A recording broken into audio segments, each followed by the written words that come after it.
اس کے متعدد جواب انہوں نے بھی ارشاد فرمائے۔ اس سلسلہ میں امام سخاوی کے جو جوابات ہیں وہ اس کتاب کے صفحہ نمبر 95 پر موجود ہے۔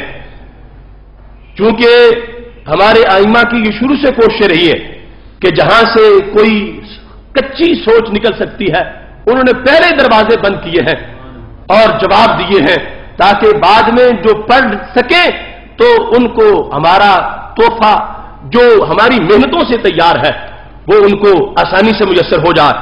تو اس سلسلہ میں پہلا جواب انہوں نے یہ دیا، فَإِنَّهُ صلی اللہ علیہ وسلم لا يملك لأحد من الله شيئا ولا نفع ولا ضر لكن الله عز وجل يملكه نفع اقاربه وامته بالشفاعة۔ فرمایا وہی جواب جو اعلی حضرت نے دیا ہے کہ رسول اللہ صلی اللہ علیہ وسلم اپنے طور پر نہیں مالک کہ کسی کو فائدہ دیں، نہ اپنی آل کو نہ اپنی امت کو، لیکن لیکن اللہ عز وجل، لیکن اللہ عز وجل یملکہ، آپ کو مالک بنانے والا ہے، یملکہ، آپ کو مالک بنانے والا ہے کس چیز کا؟ نفع اقاربہ و امتہ بالشفاعۃ، کہ آپ شفاعت سے اپنے قریبیوں کو بھی فائدہ دیں گے، اپنی امت کو بھی فائدہ دیں گے۔ یہ دونوں امت بھی یہ جن کے بارے میں فرمایا جن کا سبب میں ہوں ان کا سبب بھی برقرار رہے گا، ہر حسب نسب، ہر سبب اور نسب ختم ہو جائے گا، مگر میرے والا سبب جو ہے اور میرے والا نسب جو ہے وہ برقرار رہے گا۔ اس کے پیش نظر امام سخاوی نے یہ جواب دیا اور کہا اگر اس حدیث جو مسلم کی ہے اس کو آگے پڑھا جائے تو اس میں استثناء موجود ہے۔ تو نبی اکرم صلی اللہ علیہ وسلم نے یہ ارشاد فرمایا تھا، ان لکم غیر ان لکم رحمہ سأبلھا ببلالھا، کہ اے میری آل، میں جو رحم کی تری ہے اور جو رحم موصول اور پیوست ہے قیامت کے دن بھی میرے والا، اس کی بنیاد پہ میں تمہیں فائدہ دینے والا ہوں۔ یہ اللہ سے پہلے پڑھ کے لوگ اعتراض کرتے ہیں، جبکہ اس حدیث صحیح مسلم کے اندر اللہ کے بعد والے وہ اجمالی الفاظ بھی موجود ہیں جن کی تفصیل دیگر احادیث میں ہے۔ اس کے پیش نظر یہ امام سخاوی نے جواب دیا۔ دوسرا جواب یہ ہے، او کان المقام مقام التخفیف والتحذیر فبالغ فی الحث علی العمل، کہ نبی اکرم صلی اللہ علیہ وسلم کا موضوع اس وقت عمل کی ویلیو ظاہر کرنا تھا اور آپ ڈرا رہے تھے کہ میرے ساتھ جن کی نسبت ہے آل کی انہیں یہ خیال کرنا چاہیے کہ وہ عمل کی چھٹیاں نہ کرے، جب اور امت عمل کرے اور یہ میری نسبت کی بنیاد پہ بے عملی کرے تو ان کے لیے یہ صحیح نہیں ہے، کیونکہ ان کو میرا قرب حاصل ہے تو ان کا عمل اوروں کے مقابلے میں زیادہ ہونا چاہیے۔ تو یہ تخویف کا مقام تھا۔ اس آج سے محدثین نے بڑی باتیں کی ہیں کہ گفتگو میں حدیثوں میں کبھی تعارض آ جاتا ہے، اس تعارض کی بنیاد کیا ہوتی ہے؟ دونوں سچی ہوتی ہیں باتیں لیکن مقام جدا جدا ہوتا۔ ایک حدیث شریف یہ ہے جس میں یہ ہے کہ انسان ساری زندگی نیکی کے کام کرتا ہے، اتنا تقوی پرہیزگاری، دن کو روزہ رات کو قیام، چلتے چلتے فرما اس میں اور جنت میں صرف ایک بالشت کا فرق رہ جاتا ہے، وہاں سے دل پلٹتا ہے اور وہ جہنم میں جا گرتا۔ اب اس سے انسان کے لیے یہ ہے کہ پھر جنت جانا تو بڑا ہی مشکل ہے۔ اللہ ایمان سلامت رکھے، نیک کام کرتے رہے اور فضل خدا کا رہے، اور کہیں ایسا نہ ہو کہ وہ ایک بلش پر ہی پلٹ جائے اور معاذ اللہ جہنم میں چلے جائیں۔ اب یہ انذار کا مقام ہے، تخویف کا مقام ہے، ڈرانے کا مقام ہے۔ اور دوسرے مقام پر یہ ہے کہ جس نے رستے سے کانٹا اٹھا کے سائیڈ پہ کیا وہ جنت میں چلا گیا۔ من اماط الاذى عن الطریق، راستے سے اذیت ناک چیز سائیڈ پہ کر دی، وہ جنتی بن گیا۔ اب ادھر کانٹا اٹھائیں تو جنت، ادھر عمر لگائیں تو پھر بھی ڈر ہے کہ کہیں جہنم میں چلے نہ جائیں۔ تو باتیں دونوں سچی ہیں۔ محدثین کہتے اصل میں اس میں رسول اللہ صلی اللہ علیہ وسلم کی اپنی طبیعت کا دخل ہے۔ کبھی نگاہ رب کی شان جلال پہ ہوتی ہے اور کبھی شان جمال پہ ہوتی ہے۔ جب شان جلال پہ ہوتی ہے تو پھر انذار ہوتا ہے، جب شان جمال پہ ہوتی ہے تو پھر تبشیر ہوتی ہے۔ جب رب کا